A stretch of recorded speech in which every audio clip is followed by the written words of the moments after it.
This podcast is sponsored by Field Agent Canada. Phil, I think you know, and most people who know me know, that I'm not a huge fan of demos. I do love the sampling. I want people to try my product, but I'm not convinced that the demos available today for vendors are very effective. I think they chew up a lot of time. There's a lot of product waste, and I'm never convinced that they're actually targeting the right people. Okay, Smarty Pants, what do you do that's different? Buy and try from Field Agent. 300,000 consumers in their shopping panel that goes across the country. These people go to the store, buy your product, have to complete a survey on what they loved, what they didn't love about your product. Get that feedback to you as quickly as possible so that you can start making the right decisions. I like that. I think it's also really great for products that are really difficult to sample. Absolutely. Shampoo, laundry detergent, toothpaste, deodorant, endless. And you think about it, Phil, these people get to take the product home into their own homes, into their natural environments, and give this stuff a try. It's affordable, it's fast, it's across the country, all cities. It is awesome. This podcast is sponsored by Field Agent Canada. You guys know us. We don't endorse anyone or any product or any service we don't believe in. We've been customers of Field Agent before. They're amazing. If you need to drive trial, you need Field Agent Canada. Head to www.fieldagentcanada.com to check it out. Hey, welcome to This Commerce Life, an unscripted podcast that focuses on the stories behind small and independent Canadian retail and Canadian CPG. What we try and do is deliver or pull out the story of our guests and give them to you. You know, the good, the bad, the ugly of retail and CPG in Canada. We're filling a need because we think that retail is hard on the best of days, but it's also a wonderful, wonderful place to grow up and make your living. We also think that the industry, nor the people that inadvertently find themselves in the industry, really understand the industry at all. They don't really understand what goes on behind the scenes. So listen to us, Phil and Kenny. We'll unravel it for you. We'll give you the story. We'll give you the story behind the story. But it feels like a long time ago. Yeah, it was not a long time ago, but I think the holidays are just this like void in time that feels. I think so. Well, all of the fall seems like it just, right? Especially this year. Yeah. Oh my gosh. Yeah. Yeah. Did you get a chance to take a break? And yeah, the holidays is a great time to take a break because we're slower. Most people are taking a break. It's not our busy season, so it's easy to unplug for a couple days and take off. How about you? Yeah. The same. Got to sleep a lot and eat a lot. I definitely ate more than I should. So there's a whole lot of volleyball in my future just to try and wipe out. I kind of undid like an entire year's worth of work over just the holidays. Do you know what I mean? Like, that's what holidays are for. I know. Can't always be on. But damn it. Whatever. Just relax. You got a whole year. Yeah. How's it going, Kenny? I'm well. How are you? Doing well. Yeah. Christmas was good, obviously. Yeah. It's good with kids. Kids always make Christmas a lot more fun. Making a lot more work too. A lot more work for sure, but more magic. So way more magic. Yeah, it's a lot of fun. And I was telling Phil, we get some downtime, so we're less busy at work. We just get to enjoy a little bit of hibernation. And now it's a new year, and I love the new year. I'm a big new year goal setting kind of a person. Okay. Start fresh, ready to go, right? So I'm into it. Yeah. That's good. That's all good. Oh, that's all good. You're back at work? Yeah, kind of. I popped in and out over the holiday New Year break, and then we're kind of back to it on Monday, but making sure that everything's running over the Christmas New Year holiday. It doesn't stop, right? So it never stops. Slows a little bit, doesn't stop. I talked to another entrepreneur yesterday. No, today. And she was like, hey, so I have some questions for you. And she was like, oh, I hope you took a break. And I was like, I think entrepreneurs take naps and then we go back to work. Exactly. Because you don't really, No, I think I took 4 or 5 days this year, I didn't do much Christmas Eve. I didn't do much Christmas Day. I mean, you might check something here and there, but really that's a nothing. But I guess that's my point too, is like for us, what everyone else would consider work is us farting around a little bit, right? Like it's a nothing, right? Yeah. I played with a web page. It wasn't really work, although it felt like work at times, but it was just more to learn shit. Right? Then I dragged Phil into it because I think I broke the internet. I broke the internet, Rochelle. I just broke it. You broke a few things, but you didn't break anything major. It was all good. Nobody from back east could order product, but that was okay. That's not great, but well, I guess it could be worse. Could be worse, right? Could be worse, yeah. Oh, I looked at it. It wasn't that bad. I mean, Phil fixed it, so I don't know what the hell he did, but whatever he did, he did. It's all good. It's all good. It's all good. For our listeners, we have Rochelle Minagawa on. She's the founder of MotherLove Ferments. And we aired an episode in her kombucha bar from earlier in the, it feels like yesterday, but it isn't. It was from the end of August. We were in her kombucha bar, and she was giving us the 101 on kombucha. But we had a chance to hang out with Rochelle again in the late fall, I guess, before all the coldness arrived. So we got a chance to do that. And then we really wanted Rochelle to come back, and because we kind of like hanging out with you. I like hanging out with you guys. Yeah, it was pretty fun. So yeah, I could drink her stuff. It was good. Oh my gosh, your stuff is so good. I'm glad I make stuff that's drinkable. Yeah. Well, I told you, like, there's a lot of stuff out there. I can't drink that shit, right? Yours was easy. I had all the flavors, everything. Good. That's the goal. We want to make things people can consume. So exactly. It's so you're clear. That seems to be a miss within your groups of peeps. I mean, there's some stuff out there. I don't know what the hell they're making. No, there's just like, to be very clear. There's drinkable and not function. Yeah, that's out there. You know, that lacks there's highly functionable, undrinkable, and then there's undrinkable but really great for your gut, I think. So yeah. Plot it out. I'm sure there's a graph somewhere where you can plot out taste versus functional. So yeah. Yeah, clearly you made it work. So we would love, because we kind of like we've bounced around with you, and then when we were at the bar, we got kind of the 101 on kombucha a little bit, but I think for the next 45 minutes, we'd love to just hear from you on wherever you want to go with this. Like, so you don't have to do the full intro because you've kind of done a little bit of that, but if you wanted to do that, you can do that. We can talk ferment. We can talk what comes next for MotherLove, wherever you want to go, whatever kind of tickles your fancy for the new year, for literally a new year. It is a fresh new year. I'm happy to dive into whatever you would like to dive into. Yeah. But yeah, I feel like we've gone over my story. We've dove into ferments. We have. Is there anything feeling relevant for you guys? Let's start here. So let's, like, if because you're kind of you kind of love New Year's and kind of New Year objectives.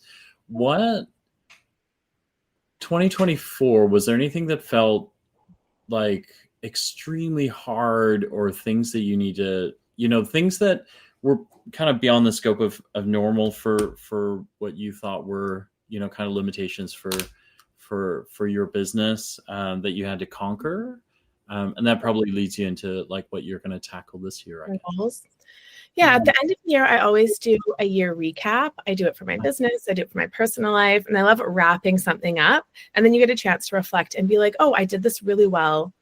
I use a certain planner where I plan out my days and my goals at the beginning of the year. Mm-hmm. And then I break it down so I stay on track month to month. I every month assess where I'm spending my time, if it's a good use of time, and then how I can adjust that going forward. So I'm always kind of course correcting so I don't get too out into left field.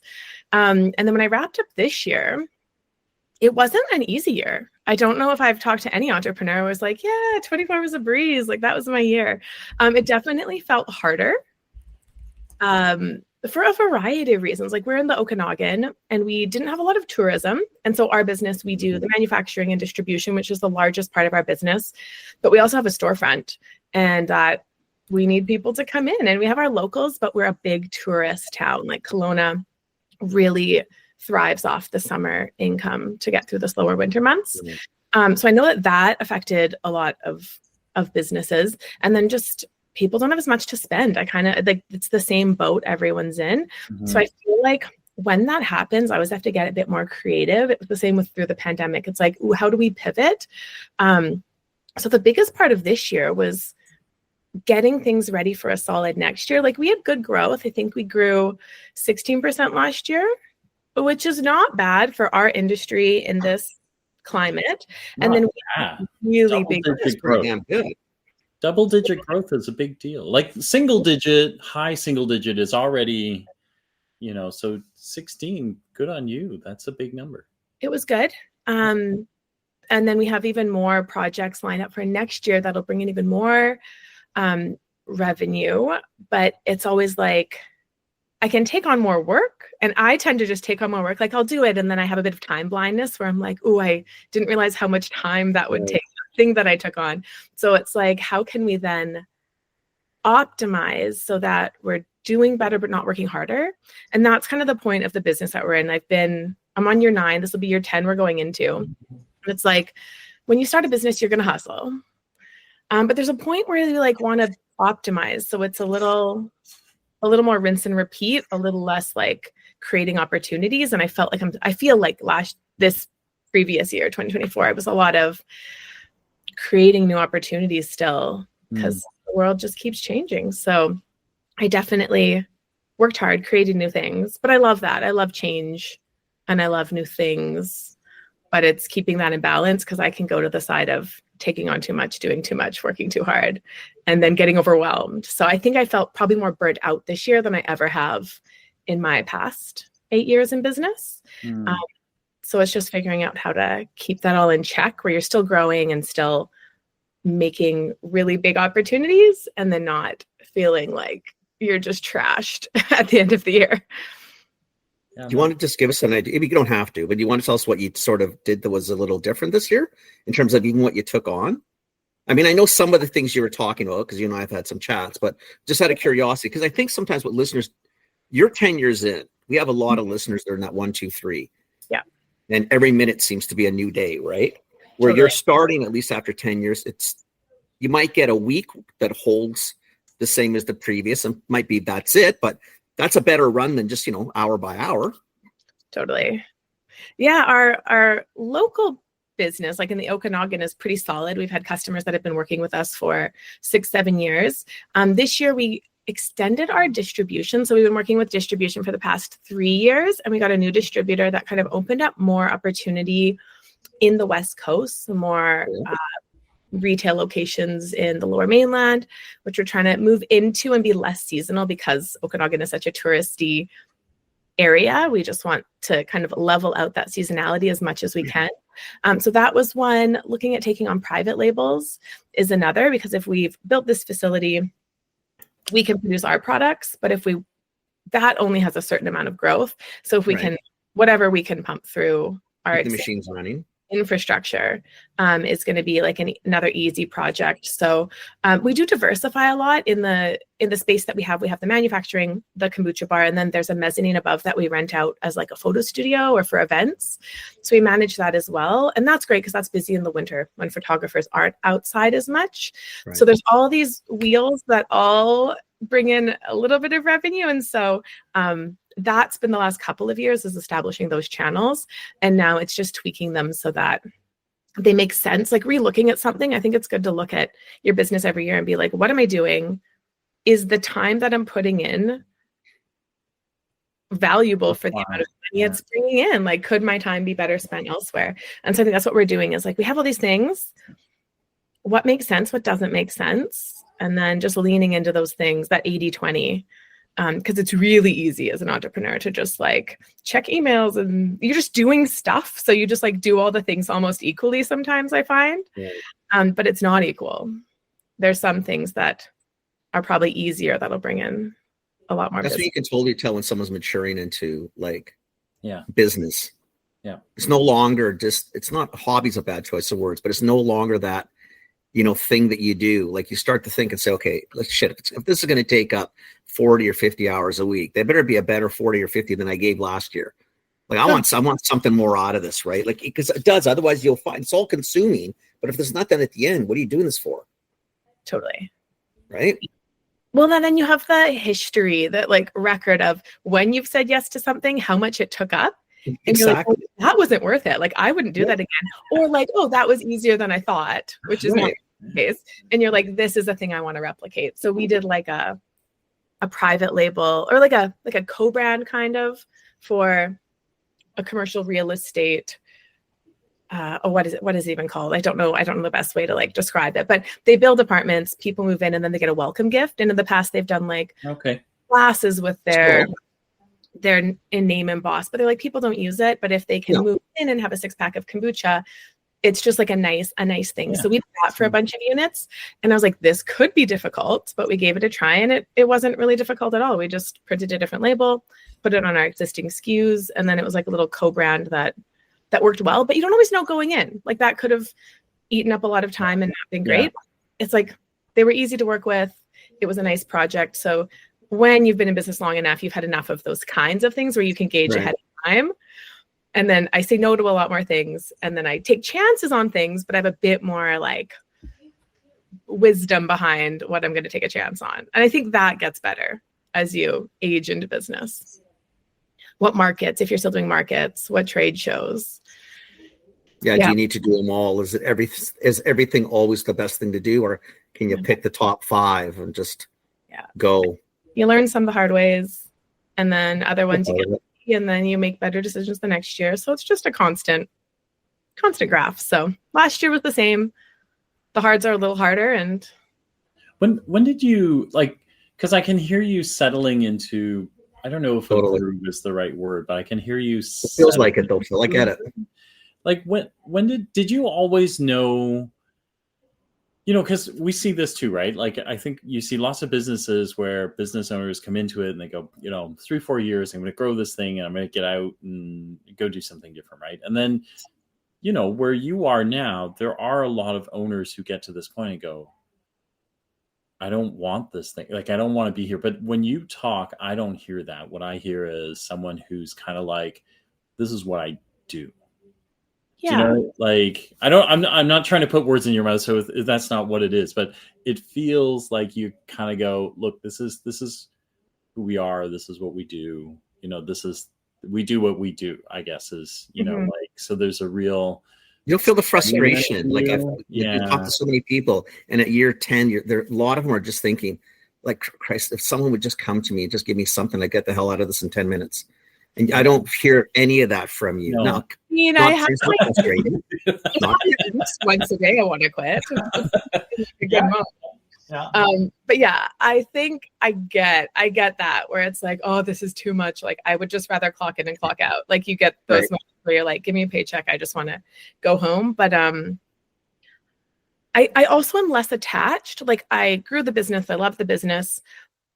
But I think there are two groups of entrepreneurs, some that it's almost an extension of themselves. Right. And it's like their baby, and they have a very clear vision of what they need it to be. And then I think it's harder to make decisions for the business because you're so attached to it. And we're not logical. We're not logical beings. No. But if you can have a business that like, I made it, but it isn't me. So there's that like little bit of separation, because it's really easy to like ride the roller coaster as an entrepreneur, where if you get a big sale or get a big client, you're like riding high, and then you mess something up or you lose a client, and then your whole day's trash. And like that isn't super healthy because the business is going to do what it does. Yeah. So I think I've created enough of a separation where it's like, love it if the business does great, but like I still have my life. I have my family. I have my activities. You've got your kids. You've got all the things going on in your life. Yeah. Totally. And I don't want like a bad day to derail the rest of my life, where I can be like, oh, that sucks. I'll deal with it tomorrow. Or like kind of keep that in check. And I think I just maybe have a clearer boundary with what my business is allowed to bring into like my personal life. And with that too, I think I'm more open to how it grows, because I want it to be successful. But part of success is also working for my life. And if it grows in a way that I didn't originally envision, I'm also okay with that. If it still keeps the mission and vision, but I don't need it to I don't need to do anything for me on like a personal level, but it is a business and is a job. And I love that I created it, but it can be its own thing as well. So was that with you from the beginning, or is that something that's grown in the last little while? Most entrepreneurs all start full steam ahead. Like it's just, there's nothing else. And then there does come a time, whether it's because it's done well or it's not doing so well and you just don't know what to do, or you don't, or you're just exhausted. Like you sound so much, we talked to so many people, and probably because you've been in a long time, you sound like Phil said originally, you sound very grounded. You don't sound frustrated. It doesn't sound like you're ready to leave tomorrow, which you get a lot of entrepreneurs, like you feel they're at wit's end. You don't feel close to that, which is really good. I mean, you're a pretty calm person to begin with, so I'm pretty calm. Yeah. I'm pretty calm. I do work on like mindfulness, and as part of like being someone that sets goals and objectives, I try to be rounded and make sure that I'm like getting enough exercise and like meditating so that I can be the best version of myself, because the business as an extension of me is going to have my strengths and my weaknesses. So if I'm running around like a mad person, right, I'm not going to be as effective as a leader, which is the case. Like when I'm overwhelmed with life, I'm not showing up very effectively, and then I'm going to make not as good choices. So I think having those like first things first and that foundation first of, I don't know, being a healthy person, then you're going to show up better as like a healthy mom, a healthy business leader. And, but it is just part of my personality as well. I think from doing years of like high level sport. I was going to ask you, is it the athlete in you? I think it's the athlete. There's, I think, a couple different pieces. I'm the oldest of 8 kids. And so I was born into chaos, literal chaos. I'm fine with having a lot of things going on.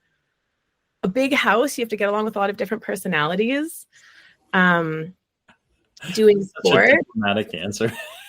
Yeah, you learn. The eldest too, right? You're like a second mom. Such an appreciation for that answer, especially because we've just come out of holidays.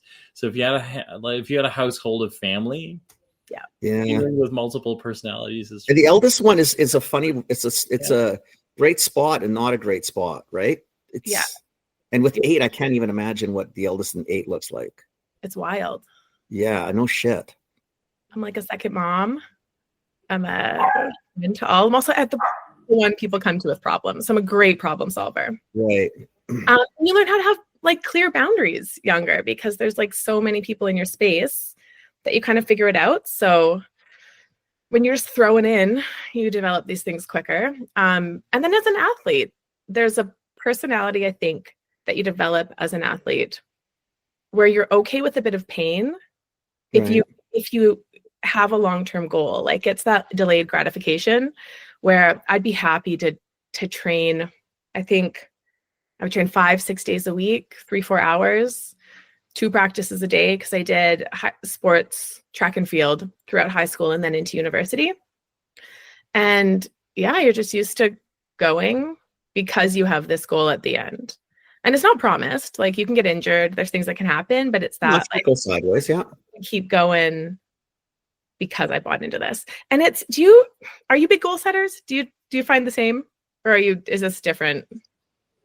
I'm a big goal setter. I'm really private about goals, but I'm a big goal setter. And then, I guess it depends on how you look at it, but like my goals tend to be a little more abstract, but I do set goals at the beginning of every year, things we want to do. So I feel like you were talking about the year, and I felt like that, right? Because I think like for us, right, Kenny, we had a whole bunch of things we wanted to do this year or last year, 2024, and we did them, but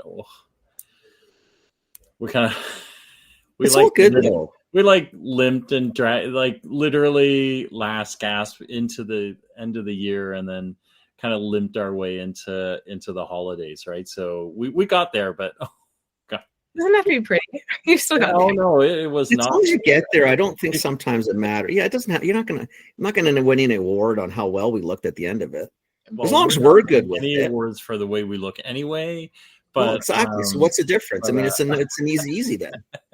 But yeah, so to answer your question, yes, I am a pretty big goal setter, but I'm pretty, yeah, I can be a little intense about it. So I usually keep all that shiz to myself. So nice. Yeah. But Kenny, I'm is definitely not as formalized as the two of you with it. I have my goals. I don't, I'm like, I don't talk, I do my thing, and I know where I want to be, and I know how I generally know how I think I'm going to get there, and I'm good with that. But I think every time we talk to you, we talk more about you after than we talk about or talk with you during, because I think we're both always fascinated, because you are typically very, it's not that you're not emotional, but you're very steady. And I think we just really enjoy talking to you, because I think we both walk up thinking, shit, she's got a ton of stuff going on. Now, I didn't know you're, the first of 8. And that's now you're in a whole different league. You were already pretty good league on your own. Now you're even higher, but you kind of think, I don't know. I always feel like you've got your shit together. Even if you don't, you're not going to be perfect. I'm not saying that, but you do, know where you are, and like, I think when we talk to you, I always find that it may not be running exactly the way you want, but you know that. I know that sounds stupid to say, but there's a lot of people that really, because we talked against so many people, that you kind of look like you don't know where you are. Yeah. Like you're not getting you're not getting it. I feel you get it. You may not be able to fix it at that moment, but you get it.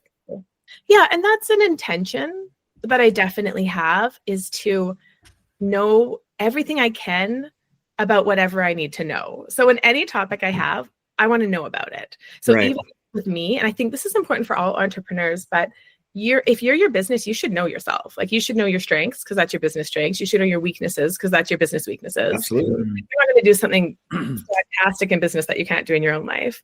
And so I've spent a lot of time working on myself, like whether it's in therapy or just the conversations that I have. I think it's important, and I'm interested in it. I think if I didn't take business in university, I would have taken psychology, but because I did sports, it wasn't as practical, because you needed to continue on with education. And I was like, I want something in 4 years, and then I want to keep training. So I took business practically, but I took marketing because there's some psychology, and I love people and cultures and why we do what we do. And in that study, you realize that what we do doesn't always make sense. And so the more you can understand that as marketing, I mean, Phil, you know marketing. Yeah. We don't make the best decision, and we make decisions based on how we feel, and emotions aren't logical. So business is logical and people aren't, and you have to meld the two. And that's why you get a lot of people that don't see it clearly. But if you can understand that and then understand yourself, I think you have a bit of a leg up. Yeah, I think understanding yourself is sort of the kicker. Right? Because people think they're really good at things. You're thinking, no, you're not good at that. Like, clearly with design, for example, I know what I like once I see someone do it. Yeah. But if I start it, I'll deviate 700 times, because I don't have a clear picture of design necessarily. I know what I think looks good to me. I know what I want it to look like sort of at the end. Do you know what I mean? Like, even when I drew all the tattoos, there's my version of the tattoo, which is the kindergarten version. Then I show the pro, and they look at me and I say, listen, you're the expert. Do you feel what I'm trying to say? Yes, I do. Yeah. Tell me what you're thinking. They say it. So yeah, that's it. Go. Do you know what I mean? Like, I know that's not my strength. Don't play it. Yeah. We're both probably not the most organized people on the planet. Hence why we've got someone behind us who, God bless her, tries to organize us as best as humanly possible. It's funny though, right? Because one of those things that I think illustrates that the best is, like right now, a really big thing is, having the founder be out there, right? Like, so on TikTok or Instagram or whatever, like, to be out there. But you realize how many founders don't really know themselves because they perceive themselves a certain way. And then when you jump out in front of a camera, there's no hiding, right? So all of a sudden you realize who should be on camera and who shouldn't be, and who really doesn't want to be there. Like those sort of things, I think, like, definitely illustrates what you're talking about, right? Because if you don't know yourself, you can find yourself in places where you really shouldn't be, or you don't want to be, right? Like, both of those, right? So yeah. And you're going to work with people, so you might as well know the kind of people you need to hire. And once I figured that out, I had much less staff turnover. And I figured it out 5 years ago. And majority of my staff have been with me 4 or 5 years. Employee turnover isn't great, but I used to hire people like me, and we'd have a great time, but we'd like middle of the day go kayaking in the lake with like a canned Caesar. And it's like, we're not getting things done. We're having a great time. Nice afternoon. Madness. That's a pretty wicked afternoon, though. Nice afternoon. Not very productive necessarily, but a nice afternoon. Yeah. No. So I figured out the kind of people I needed to work with, and then we get things done. Like things are more, I love being organized, but I don't find it interesting. No. And also like I have ADHD. And so that is something where I love the new shiny thing. So if something's new, I'll get it done right away, but I'll get bored really quickly. Yeah. So it's hard for me to stay on task. So I work with a team that's great at staying on task. I knew I made the right choices in building a team when I had a stack of papers and I started them and then I left. And I came back and Louise, who does my admin, bless her heart, she was like, I saw that you got bored, so I finished these for you. I just need your signature. And I was like, yes. Thank God. Yes, because I just wouldn't have done it. It wasn't hard. But knowing that is great. And right. I do personality, like kind of profiling, not really seriously when I hire, but I do like to know my team's motivations. Do you guys know Gretchen Rubin of the 4 Tendencies? Yep. She's really interesting. It's a quick test. She writes a book. It's lovely. I think she actually got into it when she asked people about New Year's resolutions. And she's like, people would either set goals or they'd be like, no, I don't do that. I do my own thing. And she's like, why do people answer like this? And I think this is how she did it, probably overly simplified, explaining it oversimplified. But she then dove into motivation and came up with 4 different motivational types. There's like upholder, obliger, rebel, and questioner. And it's whether you respond to internal or external motivation. And then as a business owner, if you're motivating your team, you have to know how to motivate them. And you can have the opposite effect. So her book's fantastic because it gives examples if you're trying to like motivate your child or your patient or if you're a teacher, your students.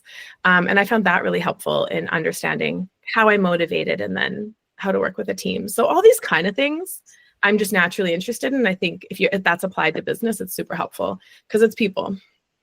That's actually a great read.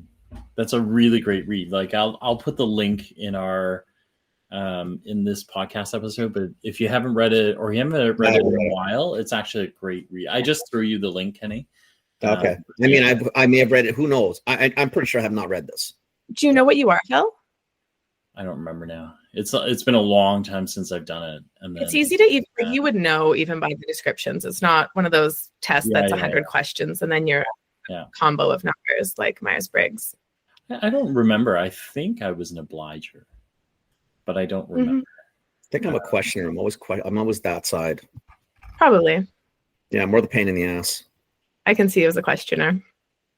Yeah, which isn't bad. Well, it is what it is, right? I mean, I need to know. As long as I don't hang out with too many of me, it's okay.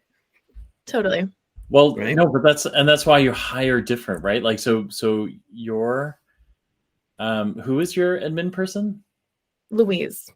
So we have a Keelan, right? And it's the same. Oh, thank God. Keelan is exactly that. She's like, I see you guys have run away already, but we need to finish. Well, because it got boring, right? It's whatever. Yeah. You know, put it on a schedule. Yeah, well, that's really doesn't sound like a lot of fun.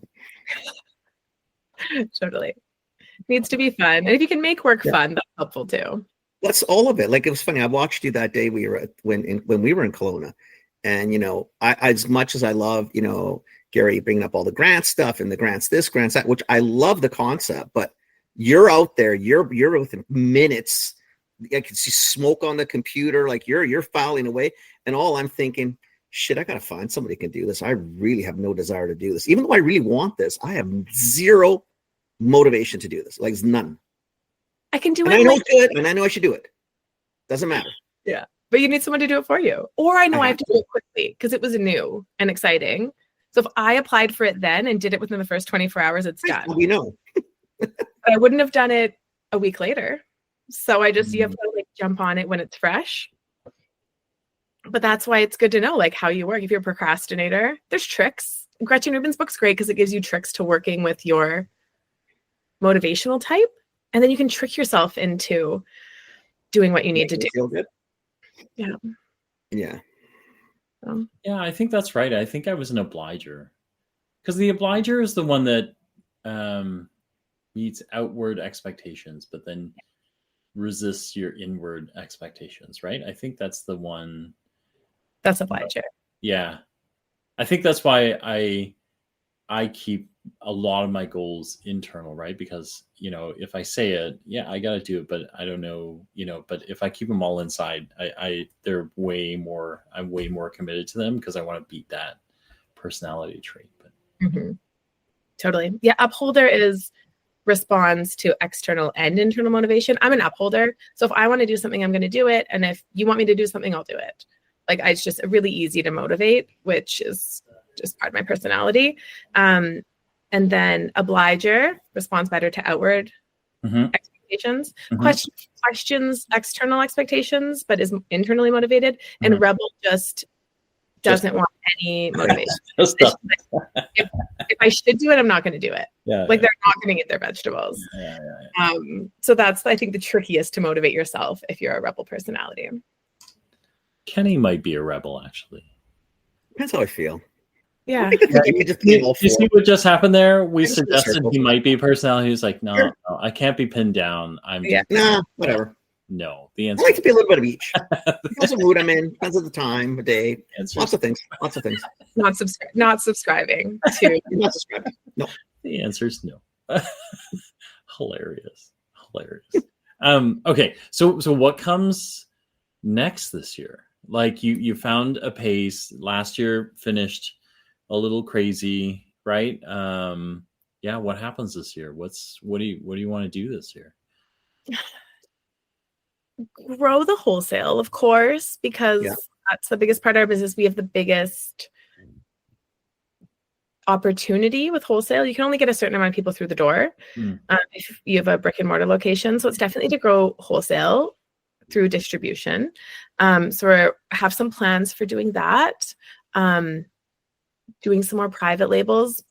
I don't know yet what next year will look like, but I think this year we'll probably have the most transitions than any year in the past. Like we're at that point where everything's growing. So we might make some shifts so that we're doing less work and can grow more sustainably. So just figuring out, probably in the next couple of weeks, we'll have a better idea of where we're going. But some new things, a lot of the same. Trade shows, make new products. I have some ideas for products that we'll see if we can get them out. Probably take them. You're at CHFA. I'll bring some new products to CHFA. I want to create more things. The functional beverage industry is saturated, but growing. So I think we need some innovation there. I think it just needs it needs probably more of a kick than anything, right? Or something new, a little different, like a different take maybe. Yeah. We'll probably phase out our alcoholic brand because it's really hard. Yeah. Very different industries. And I don't think we can, if we're going to put our energy into food and beverage, we can't really duplicate that, like get a sales team for alcohol, and the LDB is just a different beast. So we're thinking of maybe turning that into a functional beverage, maybe change the product line. But kind of, when we're assessing like what's working, what's not, what products do we need to transition? Do we need to create new products? Stuff like that. So the December is kind of a recap of looking at that. And then in the next couple of months, we'll decide how that plays out. Right. But definitely some product changes. We'll keep our kombucha and water kefir like that. That's a pretty, it's a niche market, but I don't think it's going anywhere. So no, there's still a ton of real estate allocated to it, even in traditional retail. When you talk about your wholesale, like, are you talking specifically retail, or are you talking food service? Like, are you talking different angles? Yeah, we've looked at food service. I think just getting a distributor that can do food service, convenience, something like that, would be definitely on the table. We'd love to do food service. I think it's just finding the right partners. But universities, we do sell really well at like educational institutions. So Yeah. something like that. We love selling kombucha on tap. That wasn't a great business avenue throughout the pandemic, but now that You're back open, right? I mean, I can't see why it wouldn't be. Yeah, we had a lot of on-tap locations that closed. Like Nature's Fair had kombucha on tap, and then they shut down the whole wall. So there are things like that where it was good and then it wasn't. And I think we can go back into that industry and do it a little differently. And then wholesale, we're in Whole Foods as of March in the next couple months, that listing. So we did a lot of last year that'll start to, we'll see the work that we did last year in March, April. And then once that gets going, all of that prep work's off my plate and I can take on some new things. But kind of as things come, I don't like to plan too specifically. Like I know the direction that we want to go. And then as things come up, you kind of just weigh if it's be valuable. We're the same. So we're the same. We have kind of like for lack of a better term, a quadrant of goals or a quadrant we want to head to. And then, like many things we do, we get there and go. Well, sometimes you just take a different route to get to the same place, right? That's all. Yeah, you got to. Digression's okay. Like being a little ADD and HD, it's okay to move around. Shiny objects all good in life, eh? Yeah. You just have to pick up the right ones. Yeah, so, and just remember when you picked it up that you can put it back. Sometimes you get too far down the road, but that's okay too. Or it might not be a good fit. So we would work with expanding distribution is the main thing. I don't know if the East Coast is the right move this year, but it might be. So we're just setting ourselves up for really good. If you're out here. I really would, but I guess it's a lot of logistics though, right? It's it's crossing a set of mountains, refrigerated. Like there's a lot of stuff in that, right? And there's so much opportunity probably still in the province, or maybe it's north south. There's lots here. So I did visit Export a couple years ago. Like I have a whole export plans. I'd pick that up if it was the right thing. So we know, I think I'm really, really clear on where we need to go and what needs to be transitioned, specifically with like the alcohol. Like we tried it, we developed a really cool brand. The brand might just live on better in the industry that we're good at, rather than learning a whole new thing. But I learned about the LDB and liquor and the crazy taxation and the reporting. And it's like, oh, I understand it now. And I also understand I don't want to do it. So there's those things that that don't pan out, but they'll just look different. So things like that will be changes, but I think it'll be a really like pivotal year for growth for sure. It's exciting. That's cool. It feels, even when we met you in the fall, it felt like you were kind of on the cusp of, like sorting out the pieces that will help you build to the next step. So getting there. Yeah. It felt very exciting. I do like we've only known each other like 4 months. I feel like I've known you forever. So it's only been since. I feel like that. Like I feel like when we're around you, you might not feel like that, but I feel like that. Like when I'm around you, it feels like we just picked up where we left off, right? Which is kind of Well, you just said that, but it's only since August, really, I guess. Yeah. Right? I met you in August, so that wasn't that long ago. But that was not before, like somewhere, or that was it. End of August. It was literally the last week of August. We spent. I feel like I've known you for years. With you, I think. And then we got a couple of days with you, right, in October. I guess so. I don't know. It just seems like a long time. Yeah, I know. It's not even 5 months. Not even 5 months. Jesus. Imagine after a year. Wow. Yeah. I feel bad for you. I love it. I can't wait till I can pick this stuff up everywhere. Like it'll be awesome. Just come out west more frequently. You'll be fine.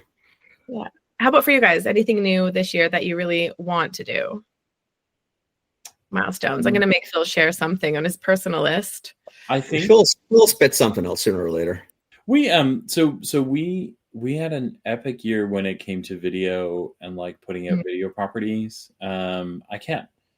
I don't know where it is now. I sent it to Kenny too, and it was like this enormous list. Like I think we doubled, tripled, quadrupled what we put out from the year before in terms of videos on YouTube.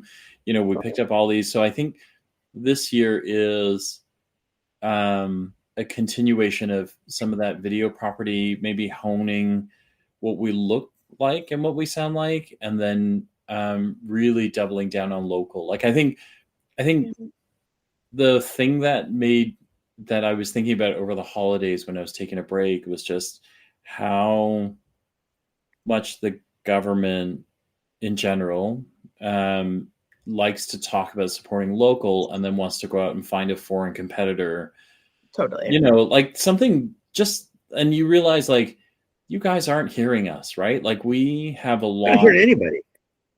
But I feel like we can help there, right? Because we do have a voice and we're picking up steam. So I feel like this is something that, like specifically you and I, Kenny, we can help with a lot, right? Like to be able to get local. Look, just really focus and look, right? Like we have some really great retailers. You can do this by region that helps to balance everybody out a little bit. Mm-hmm. We need to help these guys, right? Like the stupid, like we don't need to bring some foreign conglomerate from Europe or whatever. Like that's going to save us, right? Through that bullshit, right? Like we have it here. Yeah. We need the right people to be listening, right? So I feel like that would be a goal for me this year. Cool. Yeah. I like it. Yeah, putting out double the content is crazy. Yeah, it's a little crazy. It's a little, we don't have the process down yet. It's a journey. Do you know what your most like viral post was, or your most viral You were in there. Lots and lots and lots of people watch Kombucha 101. I call it that. It's not what it's called, but us at your bar, that was a really big one. What else was on the list? I think a lot of stuff we just do together, like a lot of stuff we record in the car. We shot, irritating as hell, but he loves doing. It drives me crazy. That's the shit that seems to go. I don't know why. He hates it. I have mics all the time with me, right? And he's always like, cameras everywhere, mics everywhere. I can see you're fucking itching to go. I'm like, yeah, let's record. And he's like, whatever. What are we going to talk about? I'm thinking, I didn't say record. I don't care what you want to talk about. You want to record? Talk about something. I'll talk about whatever you want. My own favorite video, which I'm not allowed to share, and I won't share it. But I didn't tell him, but when on our road trip after we saw you, we actually rolled into Kenny's hometown and trail, and I recorded his entire narration of, Frank lived up here and Ricky lived up there, and Ricardo and us, and we used to walk down this thing, and and it was fun. Yeah, it was really great. Like it was one of my favorite, but I can't because when we were kids, we called people names that are not acceptable today, right? So you just we can't do that. But we'll get canceled all over the place. Yeah, you can't do that on air. I can do it off air all day, because if I talk to these people, that's who they are. Yeah. Nothing's changed except, for people who hit cancel buttons or just triple off. So like for context, like I have a lot of Indian friends and Pakistani friends. Mm-hmm. And so when we get on, what they love the most is their ability to do a Chinese accent and me, the ability to do an Indian accent. And one time I did that with a friend of mine. He was actually in Qatar. And so he called me on WhatsApp and we're doing our thing. I look back and my 3 kids are in the back going. And I was like, oh, it's okay. He's Indian. And I don't know if you noticed, but we're Chinese. And they were like, you can't do that, Daddy. I'm like, he's my friend. Like, does he sound offended to you? Like, do I look offended? Like, like it's in the privacy of this car. And they were like, so like, all right, okay. But it was, anyway. It's funny. Yeah. It's what it is. Yeah. I'm excited. I'm excited to see where you go. I secretly wish that you will come east, but I don't want to ask that of you. Not that it means anything at all, except that when you come here, I will celebrate for sure. But in the meantime, I'll just have to get it when I'm out west, which I am a lot actually in the next. It seems like you're at west a lot. Yeah, I'm going to be there for half of January, I think. 3/4 of January, to be honest with you. Yeah. You're probably out here, I think, for almost 20 days. Yeah, next week is the only week I'm not out there, actually. Yeah. So lots of times to shoot content together. Maybe do some viral TikTok dances. I don't know. No, we don't do that. Yeah. I won't tell them about the dances yet. Well, I'll have to surprise them. I don't do that. Yeah. Listen, I'll do whatever he wants. I don't even care half the time. As long as I don't have to think about it, just tell me what we're doing. I don't want to know. I don't want to plan. Just Just tell me what we're doing. As soon as I get him to dance, it's going up like as fast as my fingers. Honestly, you know. Just one viral TikTok dance. Oh my god. Test it out. Oh my god. Oh man. Thank you for doing this on the second day of January when you could be hanging out with the kids. When you could do something with your family. Thank you for spending the time with us. Yeah. Of course. Yeah. We had lots of good family time over the holidays, and Awesome. it's always good to catch up. Thanks for having me again, and I hope it's a really, really good 2025 for all of us. I think it's going to be a very good 2025. be What we make of it, let's just all think positive, and we'll go for it. Yeah. All right. Thank you so much. Thanks for doing this, Rochelle. Seriously. Have a great night, and then have we're gonna see you for sure, but and I'll drag him into the interior again this year sometime. February 20. I'm gonna get to the interior without you this year, I think. Or without me, that's fine. You know, And by any time. 2025 starts amazing. Yeah. Off to a great start. Okay. See you guys. Okay. Thanks. Take care. She's probably one of the most easy. she's Like that's so one of the calmest entrepreneurs I know, and yet she's and this is so people don't. She's on, man. Like she's on her business. She is. Yeah, she's got it going on. Like it is, 100%. it is happening in her business, but she is. I think I really like her, and I like her product, and yeah. No, it's all good, man. Yeah, she's super chill. It's kind of amazing. That's good though. It's nice to be around her. It is. It is. I can't think we've only known her that little. Yeah. It's. I feel like we've known her for years. Shocking, actually. Yeah, it's actually shocking. That's bizarre. Okay, well, I didn't realize that. That's another Peter, I guess, eh? Yeah, I guess in her own way. Well, who else? That's how we got introduced. No, it wasn't. I don't remember. I'm sorry. I understand what you mean now. Yeah. Oh no, yeah. She's definitely a Peter intro. Peter practically dragged us there. Actually, I don't even know. The truth of the matter is, I don't know that we would have gone because both of us are curious guys like that, but it wouldn't have been.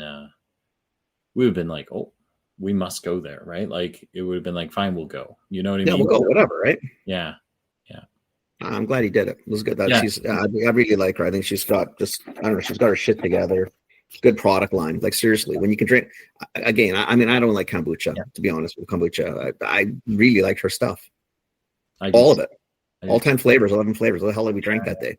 Yeah. It's cool, dude. It's all good. That's all I got. That's all I got for you too, buddy boy. Thanks for listening, everybody. Thanks for listening, and then we hope all of you have a great start to 2025. We're not going anywhere. We're gonna keep doing what we do, and we actually have some interesting stuff coming. So we got some interesting interviews. We have an exciting sponsor who's gonna